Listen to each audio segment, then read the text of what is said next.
दो मित्र थे। एक ब्राह्मण था, दूसरा भाट। भाट ने एक दिन अपने मित्र से कहा, चलो राजा के दरबार में चलें। यदि गोपाल राजा खुश हो गया तो हमारे भाग्य खुल जाएंगे। ब्राह्मण ने हंसकर उसकी बात टालते हुए कहा, देगा तो कपाल, क्या करेगा गोपाल? भाग्य में होगा वही मिलेगा। भाट ने कहा, नहीं देगा गोपाल तो क्या करेगा कपाल? गोपाल राजा बड़ा दानी है, वह हमें अवश्य बहुत धन देगा।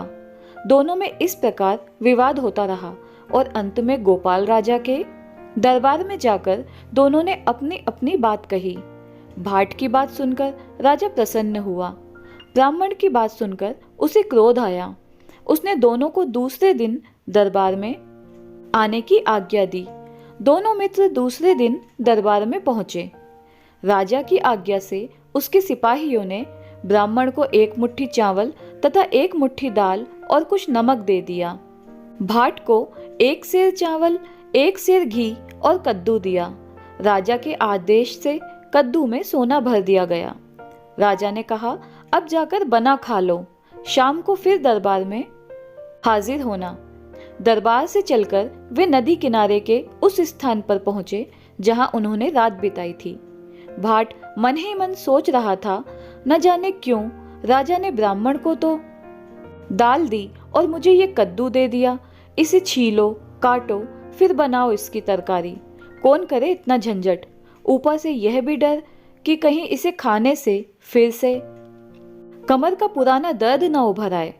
ऐसा सोचकर उसने ब्राह्मण से कहा, मित्र, कद्दू खाने से मेरी कमर में दर्द हो जाएगा, इसे लेकर तुम अपनी दाल मुझे दे दो। ब्राह्मण ने उसकी बात मान ली। अपना अपना सामान लेकर दोनों रसोई में जुट गए। भाट दाल चावल खाकर एक आम के पेड़ के नीचे सो गया। ब्राह्मण ने जब कद्दू काटा तो उसे वह सोना दिखाई दिया जो राजा ने उसमें भरवा दिया था। उसने मन ही मन सोचा, मेरे भाग्य में था, मेरे पास आ गया। गोपाल तो इसे भाट को देना चाहता था। उसने सोना एक कपड़े में बांध लिया। कद्दू का आधा भाग बचाकर आधे भाग की तरकारी बना ली।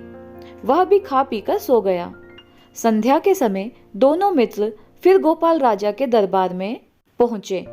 ब्राह्मण ने शेष आधा कद्दू एक कपड़े में लपेटकर अपने पास ही रख लिया था। राजा ने ब्राह्मण की ओर देखकर पूछा, अब तो मान लिया, देगा तो गोपाल, क्या करेगा कपाल? ब्राह्मण ने आधा कद्दू राजा की ओर बढ़ा दिया और नम्रता से सिर झुकाकर कहा, नहीं महाराज, देगा तो कपाल, क्या करेगा गोपाल? राजा ने सोचा कि ब्राह्मण सच कह रहा है। ब्राह्मण के भाग्य में सोना था, भाट के नहीं, इसीलिए भाट ने कद्दू ब्राह्मण को दे दिया। राजा ने कहा, तुम्हारा कहना ठीक ही है, देगा तो कपाल, क्या करेगा गोपाल? उसने दोनों को भेंट में धन देकर विदा किया। तो दोस्तों, ये थी हमारी आज की कहानी। आपको कैसी लगी कमेंट करके हमें ज़रूर बताएं। धन्यवाद।